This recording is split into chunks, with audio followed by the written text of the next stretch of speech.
Hi folks, Canadian Prepper here. Today we will be reviewing the Cold Avenger Balaclava, so stay tuned.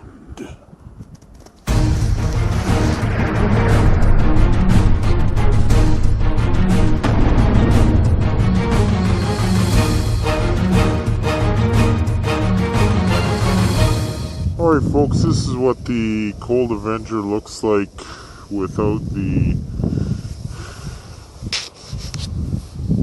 goggles on. You just have this protector here. This thing can come off like that. You could do this up like so. Pretty simple design. So it's not as cold as I'd like it to be to test out this product, but I actually have I've been out here for about 45 minutes now, and I mean my face is warm as can be. I'm toasty warm right now. I have absolutely no concerns in that respect. And of course, if you wanted, you could take this off. It's Velcro as well.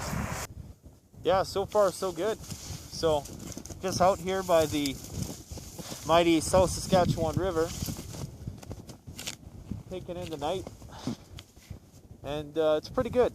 But so let's go inside and let's kind of do a bit of a synopsis and overview as to what the pros and the cons of the Cold Avenger Balaclava are. So just going to be going over a few things with the Cold Avenger Balaclava, some things I liked and some things I didn't like. Now, I've actually had this for almost a year now. You can see that there's a bit of fraying going on, and I actually haven't used it a whole lot, and I'm thinking that that fraying is something to do, it could be something to do with the Velcro, you know, that's kind of catching on it when I stored it, and it could also have something to do with the humidity. I'm not 100% sure about that.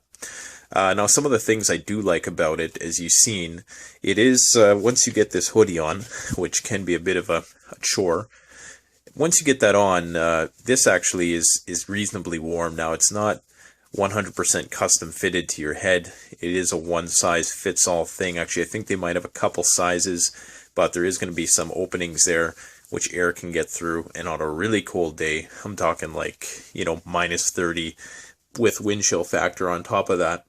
That could be problematic, but all in all, I mean, I have used it in minus 35 conditions last year, and it was fairly warm once I was able to get it all set up, which took a while, and by that time I had frozen my fingers a little bit. So as long as you have a warm place to sort of set it all up, you know, should be good to go. It would be nice if they made, if they had it so that you could adjust this somehow, but they didn't. There's also kind of an annoying stitch going on there, and that's not a defect. That's just how it is, and I think that's kind of, you know, that's kind of stupid if you ask me. It's kind of careless. So I'll just read you the inside here. So it says on it, let's see if we can zoom in there for you. So it says, Cold Avenger Expedition Balaclava is constructed with a patent-pending medical-grade polyurethane ventilator that allows you to breathe freely during high-output activities while protecting your airways in the cold. It is combined with an insulating, windproof, and water-resistant stretch soft-shell fleece to provide maximum comfort and performance. Okay, so you turn the internal valve to adjust the airflow. So it is, you know, there is actually a little reinforcement here around the ears. You can't really see that, but, and I just showed the goggles here because you kind of want to use goggles with this setup. For one, just the way this thing sits, this thing can tend to move around a little bit, and the goggles kind of hold it in place. Now, talking about the comfort, well, the comfort is, I don't know, it's kind of maybe 60% of what it could be.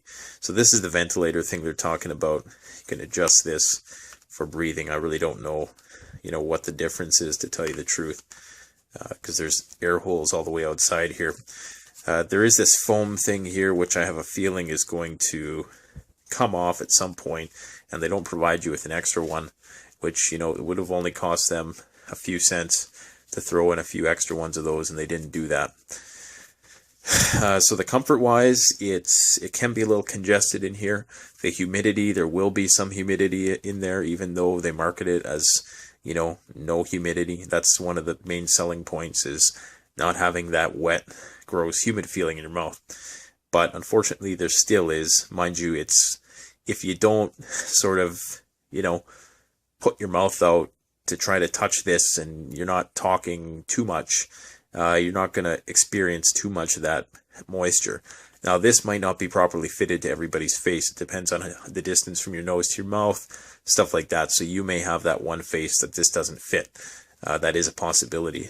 This thing also doesn't sit too comfortably on the nose in spite of the foam, I found. And a lot of people that have used this have said the same thing. Now, one thing that's good about it is the ease of use. So, like I was saying before, once you get this thing on, you know, it's just a matter of, when I first got it on, I struggled to put it on.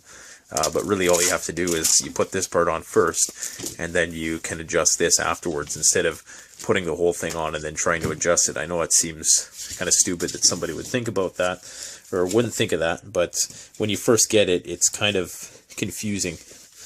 And so, like I say, you know, as I showed you before, you can easily open it up, you know, to allow some airflow in there. And the air you do breathe is warm. So, I mean, this is definitely, in combination with a toque, preferably some sort of skull cap, should do the trick. With the glasses, that should pretty much cover your whole head and, you know, still allow you that sort of breathability. One problem you might run into, depending on what sort of goggles you have, you know, these goggles have, there is, you know, that sort of breathability right there. If you can get some that don't have that there and just have it up here, that would be ideal, as sometimes the excess amount of moisture that builds up in here can seep into here, causing these to fog up a bit. And also, if you're looking downwards, as you can see, you know, your vision might be impacted. You might not be able to see everything below you. Now, you know, for everyday use, obviously this isn't ideal unless you're in a very, very cold climate. My city is quite cold, but, you know, I mean, this is not something I would use every day. This is something I would use for outdoor stuff, you know, possibly hunting, possibly, you know, snowboarding, stuff like that. You know, I could try to do some puppeteering here, but you know, there is the look to, obviously you look like a stormtrooper, as Darth Vader sort of showed you earlier. So, you know, you can come off as kind of a weirdo, but all in all, I mean, it gets, you know, it gets the job done. It'll keep you warm if you can sort of, you know, wear it enough that it becomes comfortable and that you can break it in. Then that would be number one ideal. You'll definitely have, you know, an advantage in cold weather with this. In a SHTF scenario, this would be a very useful tool, depending on what sort of environment you live in. If you live in an environment that doesn't see past -20 that often, then this is probably going to be too excessive. A normal balaclava will do just fine, and chances are you won't even need one of those. A simple scarf or something like that would suffice. But if you're outside and you have to do a lot of work and you still need to talk, that's another thing. This does allow for communication. It doesn't impede your airflow, and, you know, it also, you know, allows you to be able to remain speaking. So those are sort of the benefits of it that I can think of, and I could foresee, you know, in a grid down scenario, you would have to be outside a lot. You would be doing a lot of things outside in the winter, and any sort of winter clothing you can get, which is ergonomic and functional, would be quite beneficial to have. How long is it going to last? I don't know. You know, if you take care not to, I think it depends on a bit how you treat the Velcro. You know, if you treat the Velcro, if you store it accordingly and you don't let the Velcro scrape up against the other parts of the cloth, it should be fine. This is the polyester and spandex cloth, so it's synthetic material, so it is going to last a lot longer than something like cotton. But, you know, I have a hard time, you know, telling people that they should run out and buy this. It's about 50 bucks, you know. It's probably the best one you can get right now, but it's, you know, it is a positive step in the right direction. Unfortunately, I would only give it like a 6 out of 10, and I think that's being generous.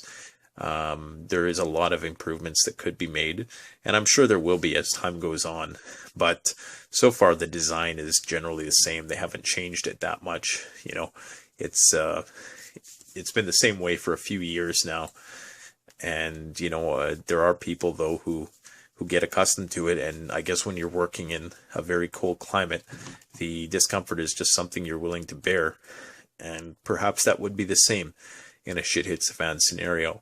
Now, even if you never obviously use this for grid down, this would serve all sorts of functions, like I said, from snowshoeing to, you know, hunting to skiing, snowboarding, any sort of snow sport like that. This thing would work for it. Shooting outside, you know, at the gun range, kicking ass, asking questions later type thing. So that is the Cold Avenger Balaclava. Let me know if you come across similar products that you would recommend, or just anything in general for facial protection which was a bit more cutting edge. Thanks for watching. Darth Vader out.